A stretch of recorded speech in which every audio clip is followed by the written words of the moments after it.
कि अगर 4 रेजिस्टेंस किसी क्वाड्रिलेटरल की 4 आर्म्स में कनेक्ट कर दो आप, ये क्वाड्रिलेटरल की 4 आर्म्स हैं, इसमें आपने 4 रेजिस्टेंस कनेक्ट किए हुए हैं, ठीक है, और ये क्वाड्रिलेटरल ही बना हुआ है हमारा, लेकिन क्वाड्रिलेटरल को हमने थोड़ा पतंग के जैसा कर दिया इस तरफ, और कुछ नहीं, काइट के जैसा दिखने लगी है। तो एक डायगोनल ये, दूसरा डायगोनल ये, इसमें एक डायगोनल के अक्रॉस क्या लगा दो आप, सेल या बैटरी, यानी पोटेंशियल डिफरेंस अप्लाइड कर दिया आपने। इस बैटरी का ईएमएफ मान लो ई है, बैटरी से करंट फ्लो हो रहा है कितना, आई। 4 रेजिस्टेंस कनेक्ट करें, एक डायगोनल के अक्रॉस क्या कनेक्ट किया है, ईएमएफ अप्लाई कर दिया आपने ताकि करंट फ्लो हो सके। और जो दूसरा डायगोनल है, ठीक है, ये वाला डायगोनल है दूसरा, इस डायगोनल में आपने क्या अप्लाई करा है, एक लगाया है गैल्वेनोमीटर, जी मतलब गैल्वेनोमीटर लगा दिया है ताकि करंट देखा जा सके फ्लो हो रहा है या नहीं हो रहा है। तो व्हीटस्टोन ब्रिज प्रिंसिपल क्या कहता है कि जब एक डायगोनल के अक्रॉस जीरो करंट फ्लो हो रहा हो, यानी इसको बोलते हैं नल डिफ्लेक्शन की कंडीशन, इस डायगोनल के अक्रॉस क्या हो, कोई करंट फ्लो नहीं हो, उस कंडीशन में ये जो आपने 4 रेजिस्टेंस लगाए हैं P, Q, R और S, इनका आपस में रेशो क्या होता है, इक्वल, यानी P और Q का रेशो R और S के रेशो के इक्वल होगा, ठीक है। P upon Q is equals to R upon S। क्या कहा मैंने, according to Wheatstone bridge principle, if 4 resistances are connected in the 4 arms of a quadrilateral and if EMF is applied, an EMF is applied across one diagonal and if in another diagonal there is no current is flowing, इस diagonal के through कोई current flow नहीं हो रहा है, then P upon Q is equals to R upon S, यानी इन दोनों का रेशो और इन दोनों का रेशो क्या होगा, सेम होगा रेजिस्टेंसेस का, ठीक है ना।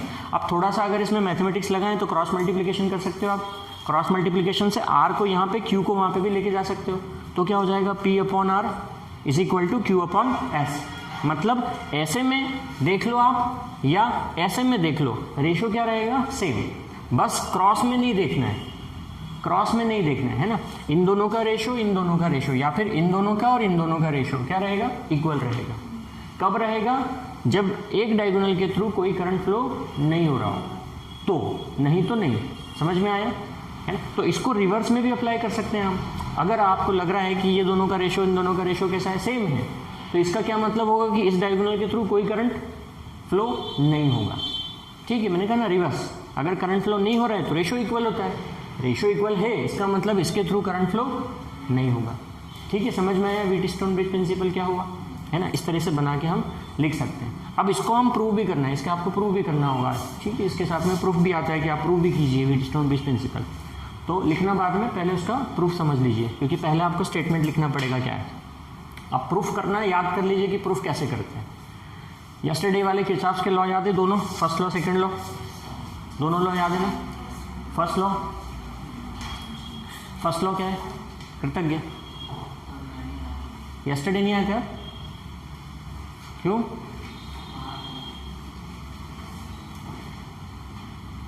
इधर तो सबको पता है ना, first law second law, first law second law, Tanvi first law,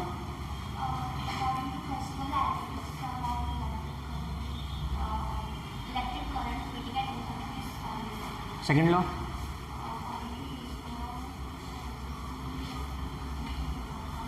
वो रटा हुआ डेफिनेशन नहीं, बस सिंपल समझा के बताना है, मैं रटा हुआ बता रहा नहीं, समझा के बताइए बस केवल, और कुछ नहीं। हाँ, sigma V is equals to 0, मतलब sum of all the potential difference and the EMF in a closed circuit is 0, ये सेकंड लॉ हुआ। और फर्स्ट लॉ क्या हुआ कि at any junction algebraic sum of current is 0, वो first law हुआ। तो इसको प्रूव करने के लिए फर्स्ट और सेकंड दोनों लॉ हमें यूज़ करने पड़ेंगे, ठीक।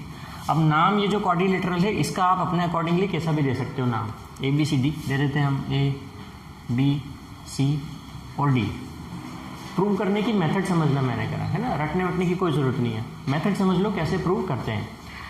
सेल है या बैटरी है, करंट तो निकलेगा, ठीक है, करंट फ्लो हो रहा है, आई करंट फ्लो हुआ, आई इस जंक्शन पे आया, लेकिन अब ये 2 पार्ट में डिवाइड हो रहा है यहाँ से, है ना, कुछ करंट इधर फ्लो होगा, कुछ करंट इधर फ्लो हो जाएगा। तो सपोज करते हैं हम इसमें कितना करंट फ्लो हो रहा है, I1। अब थोड़ा सा और आगे चलते हैं, ठीक है, I1 इसमें, I2 मान लीजिए इसमें करंट फ्लो हो गया, I 2 पार्ट में डिवाइड हो गया था। अब आगे चलिए, देखिए ये करंट फ्लो होते हुए जा रहा है, होते हुए जा रहा है, अब इसमें से ये फिर से 2 पार्ट में डिवाइड हो जाएगा, यहाँ पे जाके जंक्शन पे जाके, तो कंसीडर कर लेते हैं कि आर में कितना करंट फ्लो हो रहा है, I3 करंट हो रहा है, और ये गैल्वेनोमीटर है, इसमें जो करंट फ्लो हो रहा है वो मान लेते हैं IG, इसका नाम IG मान लेते हैं। ये करंट फ्लो होते हुए ऐसे आ रहा है, इधर से देखिए कौन सा करंट जा रहा है, I2, ये दोनों ज्वाइन हो जाएंगे, और फिर इसमें जो करंट फ्लो होगा उसको हम मान लेते हैं I4, है ना। अब ये I3 I4 फिर से ज्वाइन हो जाएंगे, तो बैटरी में उतना ही करंट जाता है जितना निकलता है इस तरफ से, तो वापस से बैटरी में कितना करंट फ्लो होने लग जाएगा, I करंट फ्लो वापस से सर्कुलेट हो जाएगा। ठीक है, समझ में आया। मेन करंट I दो ब्रांच में डिवाइड हुआ, I1 I2, I1 फिर दो ब्रांच में डिवाइड हुआ, I3 और IG कंसीडर कर लिया। इधर से ये I2 था, दो नहीं, क्योंकि ये करंट वहाँ से आ रहा है तो ये ज्वाइन हो जाएंगे। इसको कंसीडर कर लिया कि इसमें टोटल कितना करंट फ्लो हो रहा है, I4, फिर से रिजॉइन होगा, टोटल कितना आ जाएगा, वापस आई आ जाएगा, है ना। अब हमें ये प्रूव करना है, व्हीटस्टोन ब्रिज प्रिंसिपल ये है। PQRS क्या है, रेजिस्टेंसेस, 4 रेजिस्टेंसेस हैं, ठीक है। तो अब सबसे पहले अब मेथड समझिए, सबसे पहले फर्स्ट लॉ अप्लाई होगा इसमें, और उसके बाद सेकंड लॉ अप्लाई होगा। फर्स्ट लॉ क्या है, जंक्शन रूल है। जंक्शन ढूंढो कहाँ है, 4 जंक्शन दिख रहे हैं हमें, लेकिन B और D लीजिए। 8 जंक्शन बी जंक्शन पे आपने फर्स्ट रूल लगाया या जंक्शन रूल लगा दिया। 8 junction B apply Kirchhoff's first rule या फर्स्ट लॉ, तो उसके अकॉर्डिंग क्या होगा, तन्वी बी जंक्शन पे फर्स्ट रूल अप्लाई कर रहे हैं, क्या लिखेंगे,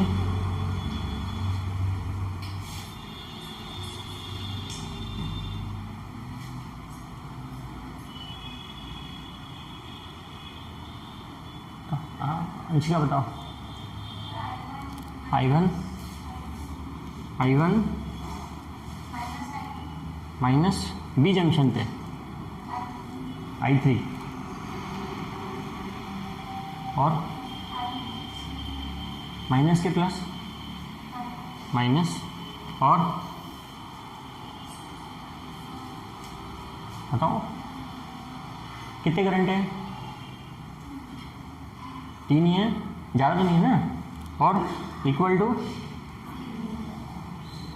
0 होता है ना, सबका सम क्या होता है 0। तब ये याद होना चाहिए, कल थे ना क्लास में, बताना चाहिए। फर्स्ट रूल यही तो था ना, किसी जंक्शन पे जितने आपको करंट आते हुए जाते हुए दिख रहे हो, कितने करंट दिख रहे हैं वहाँ पे, कितनी लाइनें दिख रही हैं आती हुई, 3 ही ब्रांच निकल रही ना वहाँ से, B से 3 ब्रांच निकल रही, तो 3 करंट लिखे हुए हैं, I1 I3 IG। क्या बताया था रूल पॉजिटिव नेगेटिव का, जो करंट आ रहा है पॉजिटिव, जो करंट जा रहा है negative, simple.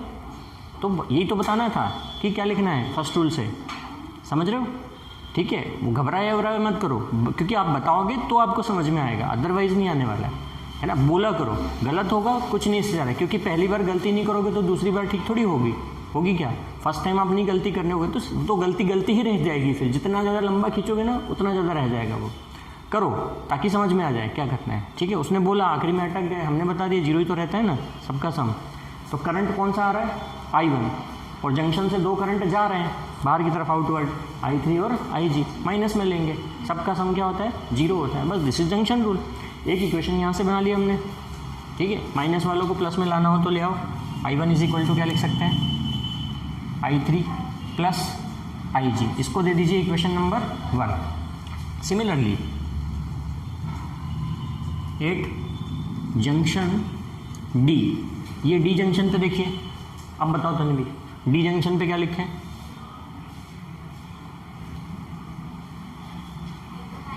I2 minus I4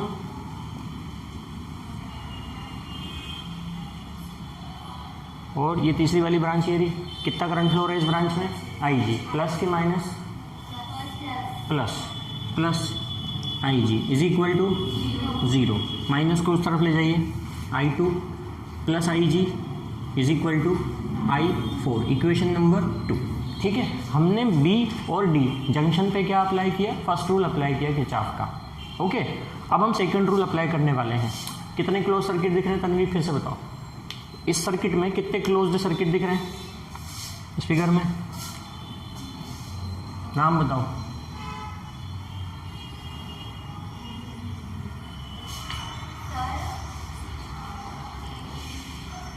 A B D A, complete करो, ए बी डी ए। सबसे पहले वही ले लेते हैं, closed circuit A B D A. Apply क्या करें हम, किरचॉफ्स सेकंड रूल, किरचॉफ का सेकंड लॉ अप्लाई कर लेना है इस ABDA में, है ना। बोल के बताओ क्या लिखे, हाँ क्यों, कोई लीव पे नहीं थे, आपने पूरा अटेंड किया हुआ था, ठीक है, लेक्चर खत्म हो रहा था, वो पूरा लास्ट था, उसके बाद कुछ भी नहीं हुआ है, हम क्वेश्चन सॉल्व कर रहे थे, क्यों नहीं किया, रिवीजन क्यों नहीं किया, मतलब 5 मिनट के लिए भी खोल के नहीं देखा। देखो ऐसे है, कोई एक्सक्यूज़ देना नहीं चाहिए, कोई भी एक्सक्यूज़ नहीं देना चाहिए। मैं मेरा अपना अगर डेली का रूटीन बताऊंगा ना तो फिर आप वैसे रह जाओगे मेरा डेली का रूटीन क्या है। एक टीचर को भी ना क्लास में घुसने के पहले देख के आना पड़ता है कि उसको पढ़ाना क्या है, हाँ ठीक है। अगर वो बिना देखे अगर आ जाता है ना तो यहाँ पे बहुत सारे फंबल होते हैं, फिर वो पता है वो अगर ऐसे टीचर तो गलत ही गलत होता, गलत हो तो गलत पढ़ा दिया, सही हो तो सही पढ़ा दिया, जैसा हो वैसा पढ़ा दिया, ठीक है। कोई एक्सक्यूज़ देना ही नहीं चाहिए। आप लोगों के पास इतने काम नहीं होते जितने हम लोगों के पास होते, शायद नहीं होते होंगे, सीरियसली नहीं होते होंगे। हमारे को भी 24 आवर ही मिलते हैं, आपको भी 24 आवर ही मिलते हैं, हमारे लिए तो नहीं बढ़ते ना। 24 से ज़्यादा होते क्या, नहीं होते। हम कंपेयर नहीं कर रहे, लेकिन चूँकि टाइमिंग सेम है, आपके पास वर्क इतना नहीं है, नहीं होगा। मैं बता रहा हूँ, मैं अपना वर्क बताऊँगा ना तो हम बोलोगे कि हाँ मतलब कहाँ से निकालते हो फिर टाइम, ठीक है। आपके पास रहता है, बिल्कुल टाइम रहता है, आप लोग बस खाली एक्सक्यूज़ देने में लग जाते हो, ये काम था वो काम था, घर पे ऐसा था वैसा था, बस ऐसा ऐसा हो गया, हम बाहर चले गए, हम इसलिए नहीं आए, छुट्टी कर दी हमने। वीक में तो 1-2 छुट्टियाँ होती है अपनी, फिर नेक्स्ट कहाँ से समझ में आएगा, नेक्स्ट एपिसोड में क्या चल रहा है, प्रीवियस एपिसोड छूट गया, यहाँ तो कोई रिकॉर्डिंग भी नहीं है कि दिख जाएगी तुम्हें, ठीक है। छूट गया तो छूट ही गया वो। और ऐसे अगर आप, मैंने क्या बोला था आपको कुछ दिन पहले समझाया भी था कि हम बैठते थे ना क्लास में तो हम आगे का पढ़ के बैठते थे, आप तो पीछे वाला ही नहीं पढ़ के आते हो। आया तो करो, पीछे वाला ही पढ़ के आया करो। 10 मिनट का टाइम लगता है, ऐसा नहीं हो सकता कि 10 मिनट नहीं मिले। सिर्फ देख भी लेंगे ना 10 मिनट में, 10 मिनट को पता है ऐसे सोच के लिया करो कि 10 मिनट मतलब छोटी सी चीज़ नहीं होती है, 10 मिनट बहुत बड़ी है, 10 मिनट बहुत ज़्यादा होते हैं। 10 मिनट में बहुत कुछ हो सकता है। अगर हम अपना माइंड सेट ऐसा बना लेना, अरे 10 मिनट की तो बात है, तो 10 मिनट बहुत छोटे लगेंगे। लेकिन आप अपना माइंड सेट ही अगर ऐसा बना लो कि 10 मिनट बहुत ज़्यादा होते हैं, 10 मिनट में बहुत कुछ कर सकता हूँ, तो 10 मिनट ना बहुत बड़े लगेंगे आपको। लगेंगे कि नहीं लगेंगे, लगते कि नहीं। कोई लेक्चर 1 घंटे का बहुत ऐसा लगता है 3 घंटे होने वाले हैं, हमें उबासी आ रही, नींद आ रही, ऐसा होता है। और कोई लेक्चर 1 घंटे का निकल भी जाता, पता भी नहीं चलता होगा 1 घंटा हो गया हमें पढ़ते पढ़ते। समझ में आ रही है। तो बस जस्ट माइंड सेट है और कुछ नहीं है। हम 10 मिनट निकाल सकते हैं ये देखने के लिए कि 4 पेज में क्या लिखा है। 4 से ज़्यादा पेज तो लिखे ही नहीं होंगे शायद, तो 10 मिनट में 4 पेज पढ़ सकते हैं। पर बस उसको समझना है, 5 मिनट और लगा दिए, 15 मिनट तो निकाल ही सकते हैं, कहीं से भी निकाल सकते हैं। ये सोच के करा करो कि मुझे तो 10-15 मिनट तो निकालना है, निकाल लूँगा, निकालना ही है, बाकी सारे काम सेकेंडरी है। टाइम टेबल आ चुका है ना, ठीक है, आ चुका है ना। अभी 1 महीने पहले एग्ज़ाम है, अब अभी 1 महीना और कम हो गया आप लोगों के लिए, तो ठीक है, आप लोगों के लिए भी 15-20 दिन कम ही है, CBSE वालों के लिए भी। तो टाइम निकालना ही पड़ेगा इस सबको कंप्लीट करने के लिए, बिकॉज अगर ये छोटी छोटी चीज़ है। अब जैसे सेकंड रूल्स के लिए हमने कल क्वेश्चन भी सॉल्व करे, तो सेकंड रूल के लिए हमको साइन कन्वेंशन भी देखना होता है कि माइनस कब लेना है, प्लस कब लेना है। खास याद रखने वाली वो चीज़ थी जिसको कई बार पूरे लेक्चर में बहुत बार रिपीट करा अपन ने, माइनस कब लेना, प्लस कब लेना, माइनस कब लेना, प्लस कब लेना। यही तो बात याद रखना है, क्योंकि यही तो चीज़ याद नहीं रहती है स्टूडेंट को, और वही आपको याद रखना है। 10 मिनट खर्च कर दोगे उसके ऊपर तो याद हो जाएगा। तो बिल्कुल भी नहीं याद है सेकंड लॉ, तो थोड़ा तो बताओ इसमें हमें अप्लाई करना है। कल का दिन याद कर लो कि 24 घंटे पहले अपन इसी टाइप के क्वेश्चन सॉल्व कर रहे थे, तो क्या कर रहे थे, हाँ इक्वेशन बना रहे थे। बनाइए इक्वेशन, बना के बताइए। ABDA में इक्वेशन बनाना है, कैसे बनाएं, क्या करते हैं, 10-20% तो याद होगा, हाँ 10-20% तो याद होगा। क्या बना रही थी इक्वेशन, अंशिका बताओ।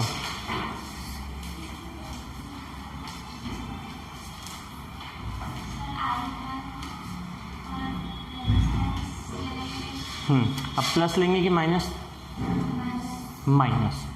जब हम करंट की डायरेक्शन में जा रहे होते हैं तो क्या लेते हैं, नेगेटिव। इतना याद आया, करंट की डायरेक्शन में जाते हैं तो क्या लेते हैं, नेगेटिव। करते क्या है, करंट और रेजिस्टेंस का मल्टीप्लाई करते हैं। तो आप क्या लोगे, -I1 इंटू पी। रजिस्टेंस कौन सा है, पी, ए बी, ये ब्रांच हो गई। अब कौन सी ब्रांच है, B D, B D branch है। ये क्या लगा है, गैल्वेनोमीटर। हम कंसीडर कर लेते हैं कि गैल्वेनोमीटर का रेजिस्टेंस, क्योंकि हर डिवाइस का अपना एक रेजिस्टेंस होता है, तो गैल्वेनोमीटर के रेजिस्टेंस को जी कंसीडर कर लेते हैं। क्या रेजिस्टेंस है उसका, जी, है ना। बताओ अब तुम क्या लिखेंगे इस ब्रांच के लिए, माइनस क्या लिखें, जी कैपिटल, और करंट कितना फ्लो हो रहा है, आई जी। तो आई जी इंटू जी, करंट को पहले लिख लीजिए, आई जी करंट है इंटू रेजिस्टेंस जी है। ये ब्रांच भी हो गई। अब ये वाली branch D A, D A branch के लिए तुम बताओ कंशिका, प्लस लिखेंगे, माइनस, माइनस लिखेंगे, अपोजिट जा रहे हैं ना करंट के, करंट उधर से आ रहा है, हम इधर से जा रहे हैं, हमारी डायरेक्शन ऐसी है। जब करंट के अपोजिट जा रहे तो प्लस लेते हैं, यानी प्लस क्या लिखेंगे आप, I2 इंटू क्या लिखेंगे, Q इज इक्वल टू 0। बाकी कुछ है क्या, और 3 ब्रांच थी उसके अंदर ABD में, है ना, इज इक्वल टू 0। समझ आया, ठीक है। प्लस माइनस का कंसेप्ट सारा, 3 ब्रांच थी इसके अंदर ABDA में, 3 ब्रांच के तीनों रेजिस्टेंस और उसका करंट का प्रोडक्ट लिख लिया, ओके, इज इक्वल टू 0। यहाँ से माइनस वालों को प्लस कर दीजिए बस, इन माइनस को उस तरफ ले जाएंगे तो I1P प्लस हो गया, प्लस IGG वो भी प्लस हो गया, इज इक्वल टू में क्या बचा, I2Q। Equation number 3, okay. Similarly in closed circuit, दूसरा वाला क्लोज सर्किट नाम बताओ, तन्वी, BCD, उसमें बोल के बताओ क्या लिखेंगे, BCDB में क्या लिखना है,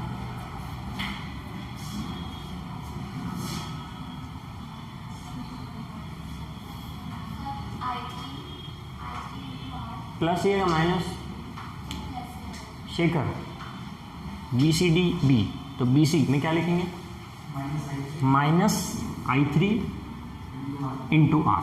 तन्वी फिर भूल रहे हो, करंट की डायरेक्शन में जा रहे हो, B to C, करंट भी इधर ही फ्लो हो रहा है। जब करंट की डायरेक्शन में जाओगे तो नेगेटिव लोगे, बहुत बार वही हो गया कल से लेके अभी तक। तो जब आप करंट की डायरेक्शन में जाओगे तो माइनस लगाओगे, करंट के अपोजिट जाओगे तो प्लस लगाओ, ठीक है। करंट की डायरेक्शन में जाओगे तो माइनस, करंट के अपोजिट जाओगे तो प्लस। B to C गए, क्या लगाया, -I3 इंटू R। फिर क्या है, C to D जा रहे हो, बताओ, प्लस I4S, आगे plus IG into G, current है IG, उसका रेजिस्टेंस है G, is equal to 0। Minus वालों को प्लस कर दो, इस माइनस को उस तरफ ले जाना है, तो I3R इज इक्वल टू होगा I4S plus IG into G. Equation number 4। ये 4 इक्वेशन बनी, सबको समझ में आ गई, इसमें किसी को कोई डाउट तो नहीं है, 4 इक्वेशन हमने बना ली। अब हमें प्रूव क्या करना है, P/Q is equal to R/S। कब, प्रिंसिपल क्या है, कब, जब नल डिफ्लेक्शन की कंडीशन हो। नल डिफ्लेक्शन मतलब गैल्वेनोमीटर में डिफ्लेक्शन क्या हो, 0 हो, है ना। तो गैल्वेनोमीटर में डिफ्लेक्शन 0 कब आएगा, जब उसमें कोई करंट फ्लो नहीं होएगा, यानी IG की वैल्यू क्या होगी, 0, ठीक है। तो in the condition of null deflection IG is equal to होगा 0। अब ये वैल्यू 1 2 3 4 सब जगह पुट कर दो, पुटिंग इन इक्वेशन 1 2 3 एंड 4, चारों इक्वेशन में ये पुट कर दो आप, IG इज इक्वल टू 0। तो 1 क्या बन गया, I1 is equal to I3, नई इक्वेशन नंबर दे दो। 2 क्या बन गया, I2 is equal to I4, नई इक्वेशन नंबर दे दो। IG को 0 रख दिया, I1P इज इक्वल टू क्या हुआ, I2Q, इक्वेशन नंबर 7। यहाँ पे I3R is equal to I4S, equation number 8, ठीक है। 4 इक्वेशन बन गई, IG को 0 रख दिया तो बस। अब आ जाएगा, क्या करिए, 7 को 8 से डिवाइड कीजिए, divide equation 7 by equation 8। Equation 7 को इक्वेशन 8 से डिवाइड कर दीजिए, तो देखो क्या आएगा, I1P upon I3R is equal to I2Q upon I4S। अब 5 और 6 को देखिए, I1 किसके इक्वल है, I3 के, तो I1 और I3 कैंसिल। I2 किसके इक्वल, I4 के, तो I2 और I4 भी कैंसिल। ठीक है, तो यूजिंग इक्वेशन 5 एंड 6, 5 और 6 को यहाँ पे यूज करना, I1 I3 कैंसिल हो जाएंगे, क्या बचेगा, P upon R is equal to Q upon, हो गया प्रूव, क्रॉस मल्टीप्लाई कर दीजिए बस, P upon Q is equal to R upon S। Hence proved, this is Wheatstone bridge principle. तो आपने क्या किया, सर्किट ड्रॉ किया 2 जंक्शंस पे, फर्स्ट रूल, 2 क्लोज सर्किट में सेकंड रूल, और उन इक्वेशंस को सॉल्व कर लिया, खत्म, ये हो गया व्हीटस्टोन-ब्रिज प्रिंसिपल। 4 मार्क्स निकल गए अपने। ठीक है, तो पहले इसका स्टेटमेंट लिखिए। हेडिंग आपने लिखा होगा व्हीटस्टोन-ब्रिज प्रिंसिपल, स्टेटमेंट लिखो।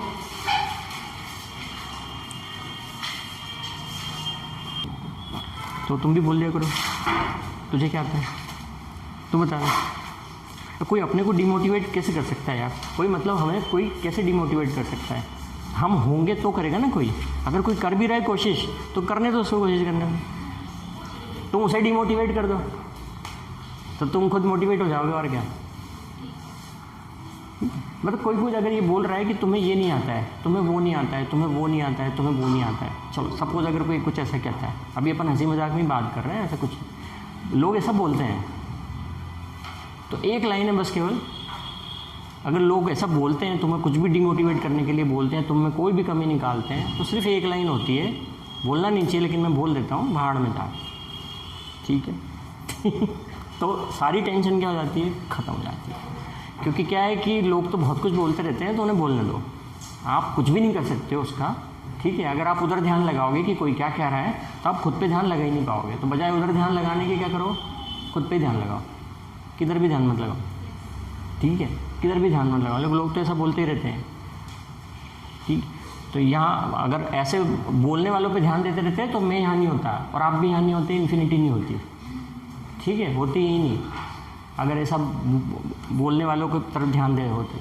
ठीक है, बिकॉज हम जब बहुत छोटे थे तो हमारे पेरेंट्स को बोलते थे, रिलेटिव्स ही कहते थे कि चार हैं, हम 4 भाई बहन हैं, ठीक है, 3 ब्रदर हैं, 1 सिस्टर है। तो और हमारी कंडीशन बहुत ज़्यादा ख़राब थी दैट टाइम, जब हम बहुत छोटे थे।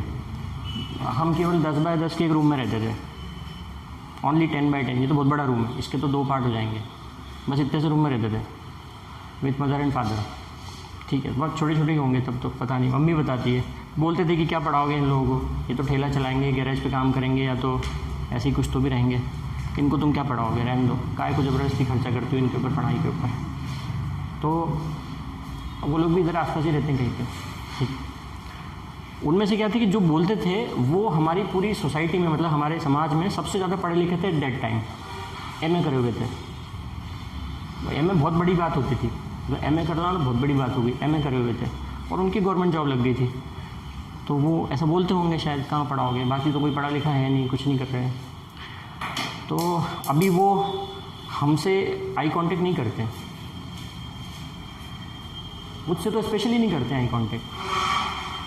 ठीक है, मैं पढ़ा हूँ, मेरे भाई पढ़े हैं, मेरा छोटा वाला भाई अकाउंटेंट है, CA है, ठीक है, अच्छी उसमें IT कंपनी में जॉब कर रहा है अकाउंटेंट में, हम चारों पढ़े लिखे हैं। तो कोई कुछ बोल रहा है, बोलने दो, क्या फ़र्क पड़ा है उससे, जो जैसा बोल रहा है बोलने दो, क्या ऐसे सोचने लग जाएंगे तो फिर कुछ नहीं हो सकता। ठीक है, तो पढ़ तो लिए, पर हम पढ़ा भी रहे हैं दूसरे लोगों को, ठीक है, और उनसे अच्छी डिग्री है, और उनके बेटे से भी अच्छी डिग्री है, ठीक है, उनके खुद के लड़के से भी अच्छी डिग्री है। ठीक, तो ऐसे जो बोलते हैं उन्हें बोलने दो, ऐसे किसी को कुछ भी नहीं बोलना चाहिए, हमें पर्सनली भी किसी को कुछ नहीं बोलना चाहिए, किसी के अंदर कोई नेगेटिव बात नहीं करनी चाहिए, ना नेगेटिव बोलना चाहिए, बिकॉज ये बाउंस बैक होकर हमारी तरफ ही आता है वापस, हर चीज़ जैसा दोगे वैसे ही बाउंस बैक होकर हमारी साइड आ जाएगा, हर चीज़ बाउंस बैक होकर आती है। तो दिस द सर्कल, घूम घाम के फिर वापस कहीं ना कहीं तो निकल ही जाना है वो चीज़। तो फालतू किसी को कुछ मत कहो ऐसा कुछ भी, ठीक है। ऐसे कभी निकल भी रहा है तो उसे कंट्रोल कर ले एट दैट टाइम कि नहीं ऐसा नहीं बोलना है, फालतू की बात है। तो ये सब ठीक है। इसलिए by the time we will improve our self, अपने आप को इम्प्रूव करते जाना है बाय द टाइम। लेकिन फॉलो करना है, भी कष्ट तो होता है, बहुत होता है, पर वो करना ही पड़ेगा आपको। अगर आप वो नहीं करोगे तो फिर आगे नहीं बढ़ पाओगे। अगर आप सोच लोगे, मतलब आप ऐसे ही अगर रहोगे कि ठीक है जैसा चल रहा है वैसे चलने दो, कोई दिक्कत नहीं, मुझे अपने आप को कोई कष्ट नहीं देना है, अगर आप ये सोचते हो कि अगर मुझे अपने आप को कोई कष्ट नहीं देना पड़े और सारे काम ऐसे ही हो जाए, तो वो नहीं हो सकता है। ठीक है, वो तो आपको करना ही पड़ेगा। अगर आप बहुत अच्छी कंडीशन में हो तो भी करो, और ज़्यादा अच्छी कंडीशन के लिए, क्योंकि पता नहीं कि कंडीशन आगे जा करके क्या हो जाए। तो आप कम से कम इस लायक तो हो जाओ कि आप उससे फाइट कर सको। ठीक है, आप ऐसी चीज़ों से फाइट कर सको, अपने आप को इस लायक बना दो कि आप नहीं तो ये मतलब बहुत। मैंने तो अभी इस साल में इस सेशन में देखा, अभी कुछ टाइम पहले 2 कज़िन 10th के, एक को 93 आया, एक को 96 आया, तो 93 वाले ने सुसाइड कर लिया। हाँ, मैंने भी न्यूज़ में ही पढ़ा था, 93 वाले ने सुसाइड कर लिया ना। व्हाट इज़ दिस यार, कि वो मैं उससे ज़्यादा नंबर नहीं ले पाया, सुसाइड ही कर लिया। ये कौन सी बात है, 93 है तेरा, उसका 96 है, तूने सुसाइड कर लिया। अब यहाँ पे पेरेंट्स की भी गलती होती है, वो भी टोकते रहते थे उसको तो 3 से ज़्यादा ही है। अरे क्या बोलना है ऐसे, 93 कोई कम होता है? मतलब उसमें इतनी समझ नहीं है ना, उसने किसी से बात की इस बारे में। बात नहीं करना सबसे बड़ी प्रॉब्लम है, कि बात नहीं करते हैं, फांसी पे लटक गए। PSC UPSC करने आए बाहर से, पेरेंट्स खर्चा कर रहे हैं इतना, अकेले रूम में रह रहे हैं, रिजल्ट नहीं आया, टेस्ट में फेल हो रहे हैं, कुछ कर नहीं पा रहे हैं, लटक गए। अरे अब ये कौन सा रीज़न होता है? क्यों? सबसे बड़ी इंपॉर्टेंट चीज़ क्या, बात नहीं करना। घर पे पेरेंट्स से बात करते हैं नहीं, फ़ोन लगा के, क्योंकि करे तो फिर वो एक ही चीज़ पूछते हैं, क्या कर रहे हो, कैसी चल रही पढ़ाई, ऐसा वैसा। ठीक है, 10 मिनट में बात खत्म हो जाती है, तो लटक गए। मतलब इतनी सी चीज़ में डिमोटिवेट हो गए, फांसी पे लटक गए, जहर खा लिया, कुछ तो भी रीज़न की वजह से, कुछ भी कूद गए। ऐसी चीज़ें दिमाग में कब आती है? हम मेंटली वीक हैं, हम मेंटली वीक हैं, मतलब हमको फाइट करना ही नहीं आता है, मतलब हमारे अंदर जिगरा ही नहीं इतना कि हम फाइट कर सकें। मतलब इससे ज़्यादा ख़राब कंडीशन से मैं निकला हूँ, बहुत ज़्यादा ख़राब कंडीशनों से, बहुत ज़्यादा एक्सट्रीम ख़राब कंडीशन से। You can't imagine, you just can't imagine the conditions कि जिससे मैं सफ़र करके निकला हूँ। ठीक है, तो ऐसे तो मेरे को 10 बार सुसाइड कर लेना चाहिए था। हाँ, मतलब पहली बार ही कर लेता तो फिर ये नहीं होता। तो टाइम कम्स, उसको निकलने दो, टाइम को जो है टाइम उसको निकल जाने दो, थोड़ा शांति से फाइट करके निकालो उसको। ऐसे थोड़ी कि लाइफ दी है, जीने के लिए दी है, तो सबको क्या लगता होगा कि उसके बाद में सब अच्छा हो जाता है, कि हाँ हम तो निकल गए, अब सब अच्छा हो जाएगा। अरे एक्चुअली क्या है, मैं इसके पीछे का भी साइंस ही बता रहा हूँ। अगर किसी एक मशीन के अंदर एनर्जी है, आपने पेट्रोल डाल के रखा गाड़ी में 1 लीटर, अब 1 लीटर पेट्रोल अगर 50 किलोमीटर चलता है, लेकिन आपने गाड़ी 50 किलोमीटर नहीं चलाई, समझना, मैं बिल्कुल कॉन्सेप्ट से बता रहा हूँ आपको। 1 लीटर पेट्रोल में गाड़ी 50 किलोमीटर चलती है, गाड़ी आपने 50 किलोमीटर नहीं चलाई, गाड़ी को क्या कर दिया, ठोक पीट के ख़त्म कर दिया। पेट्रोल तो है ना गाड़ी में, इंजन ने काम करना बंद किया बस केवल, उसके अंदर फ्यूल अभी भी है। आपको क्या लगता है, गाड़ी को आपने ठोक पीट के ख़त्म कर दिया है ना, तो वो गाड़ी में कुछ नहीं बचा है। ठीक है, मैं गाड़ी की अगर बात कर रहा हूँ तो गाड़ी नॉन लिविंग बीइंग में आती है, हम लिविंग बीइंग में आते हैं, लेकिन हम उस फ्यूल एनर्जी की वजह से वर्क कर रहे हैं। जब वो एनर्जी जो हमारे अंदर है धीरे धीरे ख़त्म होगी अपने आप, तो हम ख़त्म होंगे। नेचुरली बात कर रहे हैं। अब अगर अननेचुरली हमने अपने आप को ख़त्म कर लिया, तो एक्चुअली हमने इंजन को ख़त्म किया है। फ्यूल तो अभी भी है। What is fuel? The soul. What is fuel? The soul. The soul present here. And अब वो सोल कुछ भी नहीं काम की है, पता है। अब वो सोल बस खाली भटकेगी आपकी, देख सब रही है, सुन सब रही है, सब कुछ समझ में आ रहा, फील सब कर रहे हो, पर कुछ नहीं कर सकते। अपने वालों को रोते हुए देख रहे हो, और ज़्यादा दुखी में हो गए तुम तो। तुम्हें भगवान ले थोड़ी ना चले गए, तुम्हारी सोल तब तक नहीं जाएगी